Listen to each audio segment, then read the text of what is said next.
unexpected bonds, love, family, and truth unfold. Zachary took his time to respond to Remy's question, and then he noticed a nearby pergola. He walked towards it, and the fake snow around the structure gave the illusion of a winter wonderland. The stone table at the center of the pergola reminded him of December's chill in mid-spring, where the city would be covered in real snow. Zachary complimented the festive decorations, and Remy suggested they could go down the slopes on the estate ski slope. However, Zachary preferred skiing up north. Remy sensed something was bothering Zachary, perhaps related to a relationship problem. Although Zachary had subtly hinted at his marriage on social media, he had not made a public announcement yet. Remy decided not to push him on it and offered to lend an ear if Zachary needed someone to talk to. Knowing that as a single man, he might not fully understand what Zachary was going through. Zachary expressed his trust in Remy but revealed that he wanted to speak with Ben, hoping he could understand and offer guidance. Zachary asked Remy to convey his message to Ben and if they could meet later if it was a good time for Ben. He understood that visiting the day after Ben's wedding might not be the best time.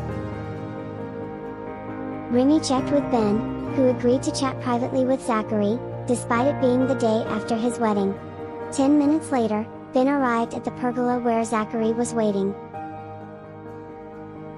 Zachary got up to greet him, apologizing for bothering him.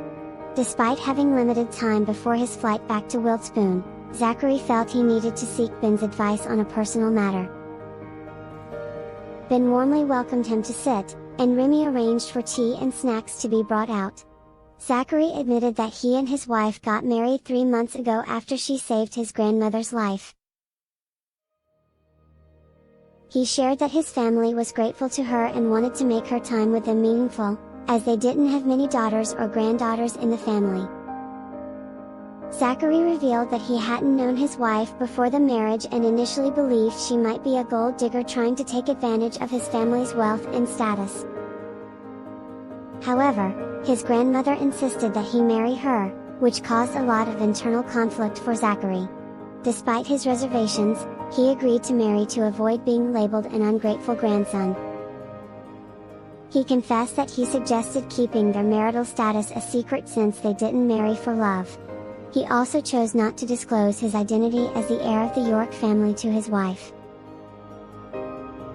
Zachary knew that both he and Ben had rushed into getting married, and just like him, Ben had also concealed his identity from Jane. Ben understood Zachary's predicament and asked, "Have you fallen in love with your wife?" Implying that Zachary's turmoil might be because he has developed feelings for her despite the unconventional circumstances of their marriage. "How have you two been getting along since getting the marriage license?" Ben inquired, intrigued by Zachary's whirlwind marriage with a complete stranger. He contrasted his own marriage to Jane, with whom he had known for 11 years and had feelings for even before they got married. Zachary explained that he had made it clear to his grandmother that he would marry the woman, but he wanted to manage the marriage on his terms without interference. He didn't reveal his identity to his wife initially, wanting to observe her true character. At first, both of them struggled to adjust to married life as it was an unfamiliar experience. Ben remarked, "It can be scary when you get used to someone. They kind of grow on you." Zachary agreed, admitting that he had indeed fallen in love with his wife despite his initial reluctance. However, he was conflicted about revealing his true identity to her. He worried that she might be angry and leave him for not being honest from the start. Moreover, there was the complication of her cousin, Elisa, who had feelings for Zachary before he got married. Surprisingly, Zachary's wife had even helped Elisa pursue him, not knowing that he was the same person. Remy couldn't contain his amusement and spat out his tea, apologizing for his outburst. Zachary explained that his wife was close to her cousin, and Clive, another person involved, suggested keeping the truth hidden from Elisa to spare her feelings. Zachary was torn between being honest with his wife, fearing she might not be able to accept the situation, and the possibility that she would feel guilty for her cousin's unrequited feelings. The situation seemed like a cringy and cliché story unfolding in real life, adding to Zachary's dilemma. Mr. Young Johnson, you've been through this. I need your advice. How did you confess to your wife about your identity? What was your wife's reaction when she found out? What did you do that she wholeheartedly accepted you without running the risk of external factors? Zachary asked, seeking guidance from Ben on his internal conflict. Ben understood the heart of Zachary's dilemma. He realized that Zachary was afraid to reveal his true identity to his wife, fearing the potential harm it could cause to their relationship. The involvement of the heiress, Elisa Stone, added further complexity, and Zachary worried that any missteps could lead to jealousy and conflict between the cousins. Taking a sip of tea, Ben explained that his situation was different from Zachary's.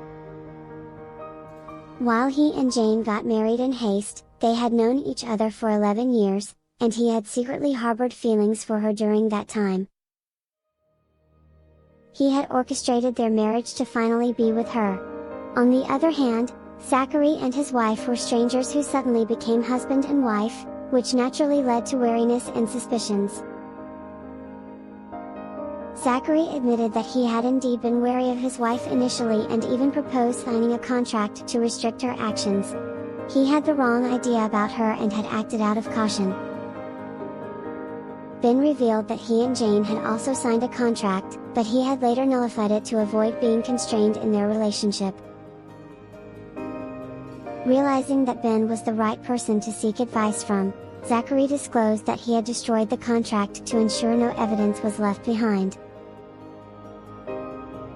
However, he was troubled by how to handle his wife's discovery of his true identity and the potential consequences of Elisa's feelings involved.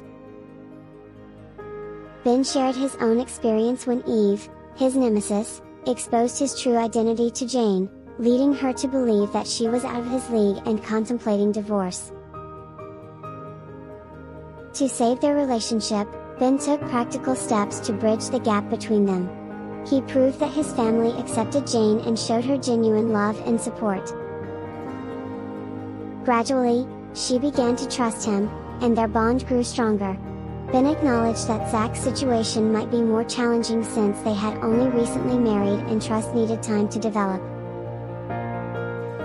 He advised Zachary to be prepared for his wife to eventually find out about Elisa's feelings and to consider how her cousin might react to the truth.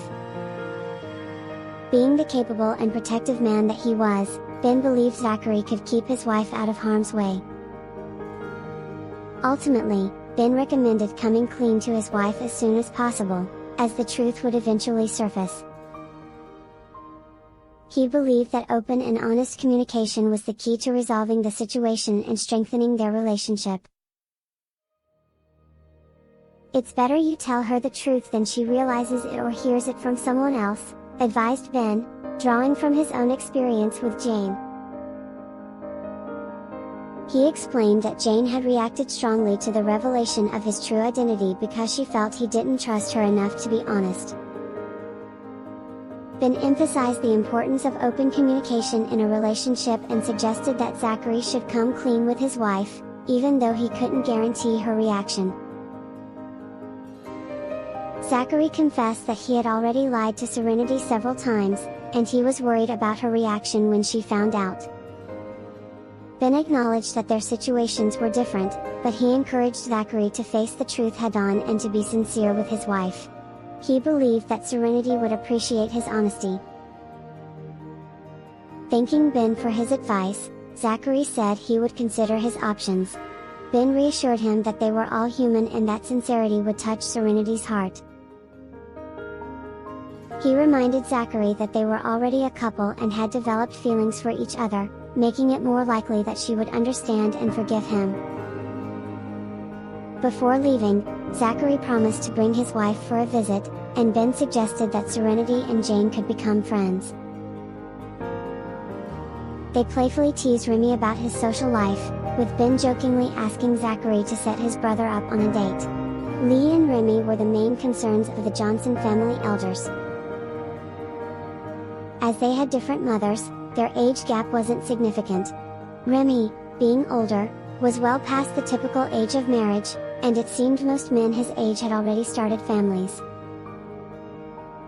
Zachary felt apologetic that he couldn't help in matchmaking Remy, as he didn't know many young girls. He offered to ask his wife to keep an eye out or involve his grandmother. Old Mrs. York, Zachary's young at heart and broad-minded grandmother, is already scouting potential matches for his brothers. Remy expressed his gratitude and suggested thanking old Mrs. York. The chances of finding a match for Remy would be higher if old Mrs. York lent her expertise, as she had worldly experience and an eye for people. Remy humorously questioned Ben about his lack of input in the matter, but Ben assured him he would be informed when a date was set up. Remy was momentarily speechless. Before Ben got married, he managed to escape family pressure about marriage because he was single. However, now that he was married, he no longer discouraged the others and even advocated for marriage. Zachary felt that Ben should be encouraging Lee instead, as he was older than Remy.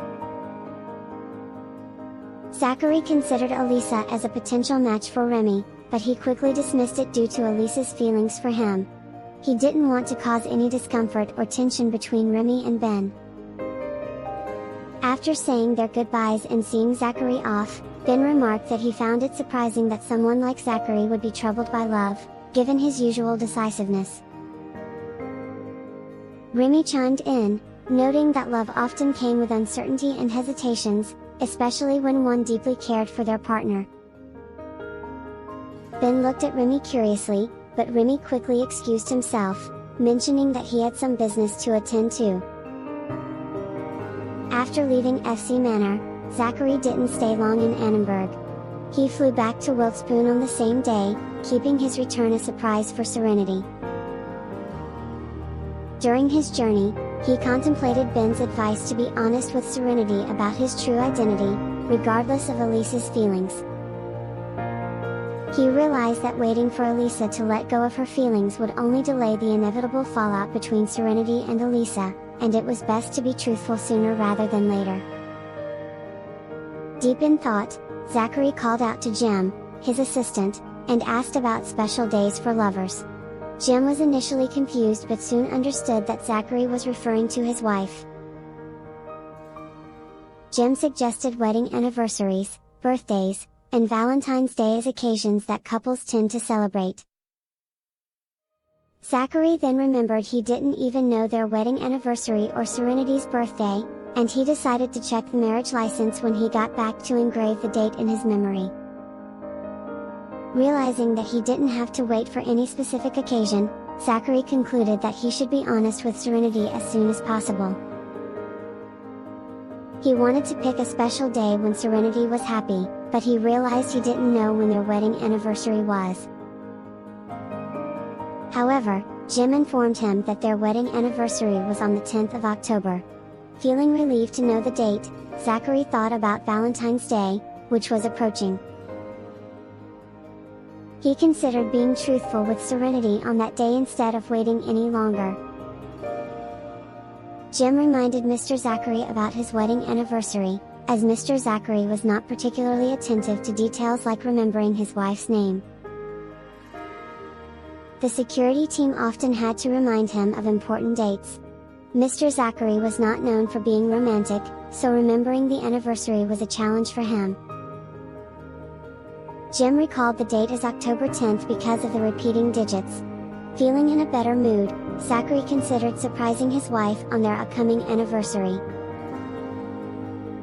Jim asked if he planned to give Serenity a surprise, to which Zachary playfully responded by asking if Jim expected a surprise too, which Jim dismissed, fearing it would be more of a horror.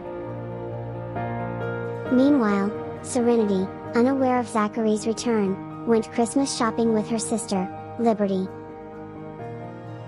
Zachary intended to take Serenity to his family home for New Year's, so she needed to prepare some gifts for her in-laws, which was a polite gesture. While shopping, Sonny, Liberty's son, spotted Hank, his father, and called out to him. Hank, who was with his girlfriend Jessica, tried to approach Liberty and her sister, but Jessica held him back, feeling insecure about Hank's ex-wife. Jessica worried that Hank might rekindle feelings for Liberty, especially if she continued to lose weight and regain her previous appearance. Hank assured Jessica that he was only going over to see his son and that he had given up custody rights for Sonny for Jessica's sake. He found Jessica's current behavior to be overly paranoid and fussing over minor things. After Hank expressed his desire to hug his son, Sonny, Jessica insisted on accompanying him. She wrapped her hands around Hank's arm affectionately, expressing her jealousy but also her desire to be by his side. Hank assured Jessica that he had no intention of getting back together with his ex-wife, Liberty, despite his mother and sister's beliefs that Liberty's wealthy aunt could help his career.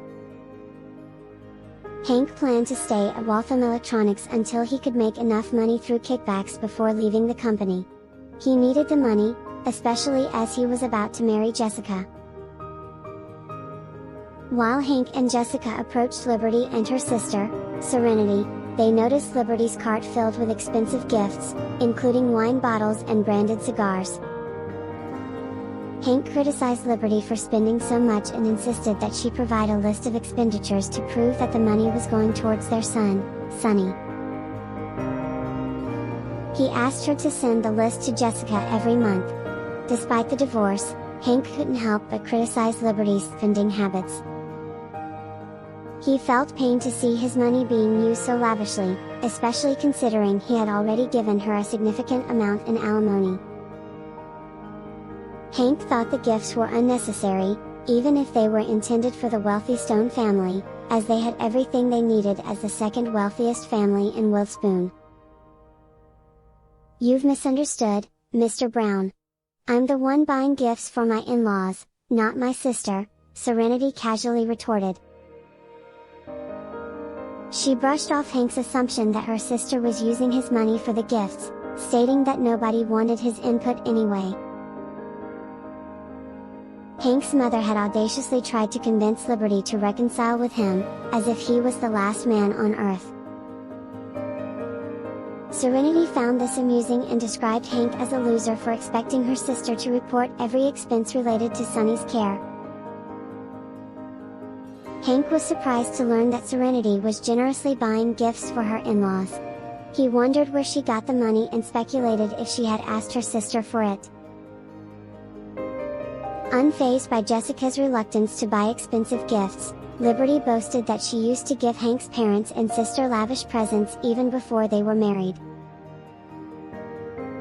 Jessica retorted with a sarcastic remark about Hank dumping Liberty, but Liberty was unfazed, claiming she initiated the divorce and got a significant sum of money out of it.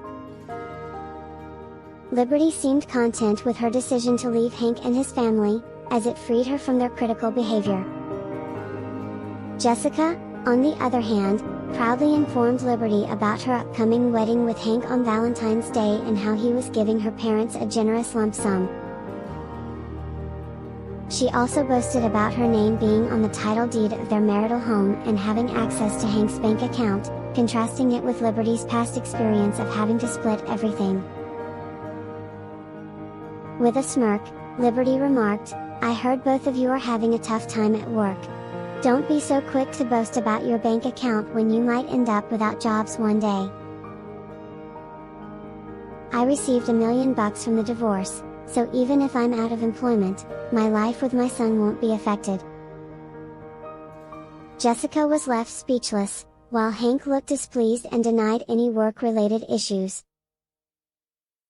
Serenity chimed in, revealing that Hank's mother had been visiting her sister to complain about a supposed mistress having Hank under a spell. Hank's mother criticized Jessica's family for demanding a lot in the wedding negotiations and implied that they were money-hungry. Hank could afford the wedding demands, but he was hesitant to fulfill all their requests as the total cost was substantial. He also considered his mother's criticism of Jessica's involvement despite knowing he was married. Hank believed it took two to tango and that Jessica could have stayed away if she wanted to. Serenity successfully drove a wedge between the couple and hurriedly took her sister away for more shopping. Hank tried to hold Sunny, but his preoccupation with criticizing Liberty prevented him from doing so. Jessica was upset with Hank's mother for speaking ill of her to Liberty, feeling undermined and embarrassed. Hank explained that his mother simply wanted to share her feelings with someone, and since Liberty was the only person she knew in the city, she turned to her. Hank tried to reason with Jessica about the bride price issue, expressing that he thought her family was demanding too much. He mentioned that he was willing to give them over $700,000 if they covered the wedding expenses and offered gifts of similar value. However, he was surprised to hear that her family planned to keep most of the money and only leave a small portion for Jessica in the wedding. Jessica agreed that her parents' behavior was hurtful and didn't align with how they usually treated her. She defended their decision, saying that the money was meant as a thank you for raising her and that it was a cultural tradition to show the groom's love for the bride. Hank, however, worried about the financial strain of meeting her family's demands and the potential for ongoing financial requests after the wedding. He feared they might not sustain their current lifestyle if they complied with all the expenses. Hank acknowledged the hardships her brothers had faced to support her education and was willing to contribute to their better life, but he also wanted to ensure their financial stability. He suggested talking to their parents to lower the bride price, proposing a compromise of about $100,000 that could cover their renovations and be a win-win situation for everyone. He also planned to talk to his mother to stop discussing their personal matters with Liberty. Hank continued explaining his plan to Jessica, suggesting that they enjoy the benefits of their home renovation instead of spending money on her brother's houses. Jessica, however, was not convinced and saw it as haggling over a gift. She expected the full amount her parents demanded and expressed disappointment that Hank was offering only a portion of it, questioning whether this would be the grand wedding he promised. Hank argued that the bride price in Wiltspoon was typically lower, and families there focused on a lasting marriage rather than the monetary aspect. He shared an example of another family who received a significant sum from the groom without asking, implying that the girl must have married a rich heir, which he was not. During their argument, Jessica threatened to end their relationship if Hank continued to push for a lower bride price. Hank, unfazed by her threats, walked away, leaving her shouting in public. Serenity and Liberty, who were nearby, observed the commotion and discussed how some men lose interest in their partners after getting them. Serenity expressed hope that Jessica and Hank's marriage would be a lesson for the Browns. In Serenity's thoughts, she ranted about Zachary's recent business trip and his lack of communication, feeling ignored during the holiday season. She planned to text him later and questioned why he had to travel for work when Christmas and New Year were approaching. She labeled him as insensitive, wondering if he would even get a vacation during the festive holidays. Liberty expressed that Zachary is a good man and shouldn't be compared to men like Hank. She noticed that their shopping cart was full and suggested they stop and head home to avoid carrying too many bags upstairs. Mrs. Lane, Serenity's helper, was given time off during the holidays to spend time with her family, and both Serenity and Liberty gave her generous bonuses and gifts. Jim, Zachary's most trusted bodyguard, also received a double Christmas bonus, a performance bonus, and gifts from Zachary. While Serenity and her sister were at the cash register, Hank filled the cart with gifts for both their families and seemed to reconcile with Jessica after she threatened to end their relationship. Hank couldn't help but notice that Serenity was buying expensive gifts, including alcohol and cigars, while he remembered that she used to contribute very little when she lived under his roof. He also observed that Jessica wasn't making any nice gestures for the upcoming holidays, unlike Liberty when she was with him in the past. Hank brought himself back to the present, refusing to dwell on old memories, particularly about Liberty's weight loss. Serenity had purchased too many items for them to carry, so they borrowed a shopping cart from the mall concierge and planned to retrieve Serenity's car from the underground parking lot. Sunny got worried when her Aunt Swear left to get the car on her own, but Serenity assured him she was just driving over to pick them up. Hank and Jessica also made a significant purchase and borrowed a cart as well. Jessica used the opportunity to display affection towards Hank, but Liberty was not impressed. Sunny called out to Hank, who took a moment to play with him before going to the parking lot. Liberty was surprised to see Duncan, the CEO, there. He offered them a ride, but Liberty explained that she was waiting for Serenity, who had gone to get her car. Jessica, curious about their connection, eavesdropped on their conversation, trying to charm Duncan in the process. Duncan noticed Jessica's attempts but paid more attention to Liberty and Sunny. He had seen them while driving by and offered a ride, but Liberty declined, mentioning that Serenity would pick them up shortly. Duncan felt conflicted, worried that Serenity might be going home for the holidays with Zachary, which could expose his cover. However, Duncan decided not to interfere in Zachary's affairs and respected his best friend's privacy. He tried to play with Sunny, but the little boy was still afraid of him. Sunny refused to be carried by Duncan and rejected the pinwheel Duncan offered, which he had previously broken and left behind during a visit to their house. Feeling sorry for Sunny's fear, Liberty apologized to Duncan, explaining that her son was still scared of him despite his good intentions. Duncan mentioned his scar, wondering if that was what terrified Sunny, and Liberty reassured him that people can get used to appearances over time. Duncan expressed his support for Liberty's upcoming breakfast place, which was set to open in March after renovations. He hoped that by then, Sunny would get used to seeing him and wouldn't be afraid. As Serenity and Hank arrived, Duncan explained that he saw Liberty and Sunny standing there and offered them a ride home with the items they bought. Serenity noticed the frequency with which her sister and Duncan crossed paths, feeling that it might be more than a mere coincidence. With Duncan's assistance, Serenity managed to fit all her shopping items into her car, and she expressed her gratitude to him. Duncan emphasized that they were not just business partners but close friends, and it was only natural for him to help since Serenity was Zachary's wife. He also playfully mentioned how Sunny was scared of him but couldn't resist playing with the little boy. After bidding farewell to Duncan, Serenity, Sunny, and Liberty drove away, leaving Jessica and Hank behind. Jessica teased Hank about his apparent jealousy over Duncan's interaction with Liberty, but Hank tried to brush it off.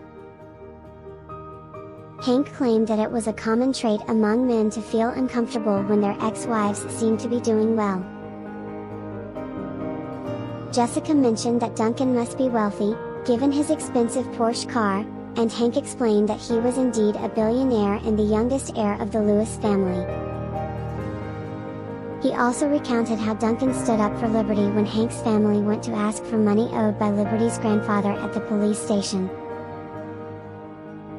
As they loaded items into the car, Jessica wondered if Duncan's affection for Sunny might eventually lead to feelings for Liberty, but Hank dismissed the idea. Hank stated that Duncan was probably too picky when it came to women and that Liberty couldn't impress someone like him. Jessica, however, believed that Liberty's recent weight loss and changed appearance might have caught Duncan's attention. Hank asserted that Serenity had a better chance of marrying into a wealthy and influential family due to her youth and grace, but he didn't think the same about Liberty. Jessica countered, pointing out Liberty's recent slimming down as a potential factor that might attract men, including someone like Duncan who might have a soft spot for young divorcees. Hank expressed his disgust for Liberty, calling her a fat cow no matter how much weight she loses. He reassured Jessica of his love for her and claimed she was the best, making Jessica feel triumphant over Liberty.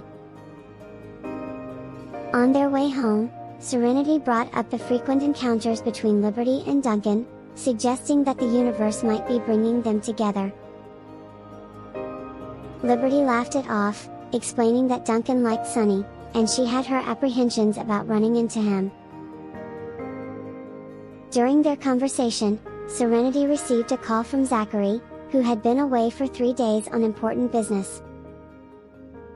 Zachary expressed concern about her whereabouts and asked when she would be coming home. Serenity explained that she was out shopping with her sister and had bought many gifts, and Zachary offered to help carry the shopping bags when she returned. Serenity was surprised to learn that Zachary was already home and didn't expect him back until later. She assured him that she wanted him home and that his timing was perfect. She playfully mentioned not wanting him home too soon, as she wanted to have some fun before his return. Zachary responded with both complaint and adoration, jokingly referring to himself as her personal porter who would be waiting for her downstairs. Serenity proposed to Zachary that they visit his family home either in the afternoon or the next day so they wouldn't have to move the gifts up and down from the car. Zachary, feeling a bit tired from his recent travel, suggested they go the next morning. He wanted to spend some quality time with Serenity before heading to his old residence. Zachary asked Serenity to text him when she reached the neighborhood, and she agreed. They exchanged goodbyes, and Serenity informed Liberty about the plan to visit Zachary's family home. Liberty initially declined, feeling that she should spend the holidays by herself, but Serenity insisted that she and Sunny come along as they were family. Mrs. Stone called Liberty while she was out shopping with Serenity. Mrs. Stone shared that their family was traveling over the holidays and wouldn't be in Wiltspoon. She asked Liberty not to come over during their absence. Liberty wished her a great holiday, and Mrs. Stone asked about Serenity's whereabouts. Liberty offered to pass the phone to Serenity when Mrs. Stone called, but Mrs. Stone said it wasn't necessary and asked Liberty to tell Serenity to drive safely. Mrs. Stone added to not tolerate mistreatment while Serenity is at her in-laws' place. Mrs. Stone was aware that Serenity was married to Zachary, and she didn't want her daughter, Elisa, to find out about it yet. The Stones decided to travel for the holidays to keep the truth from Elisa. Serenity assured Mrs. Stone that her in-laws were nice, and she wouldn't tolerate any mistreatment. She also mentioned that she planned to bring Zachary to visit the Stones when they returned from their travels. Mrs. Stone expressed her trust in Serenity's strength and acknowledged that the Yorks were good people. Mrs. Stone had prepared gifts for Serenity and Liberty, which the butler would deliver to them before the family's departure. Despite Liberty's initial refusal, Mrs. Stone insisted that they were still children in her eyes and should accept the gifts.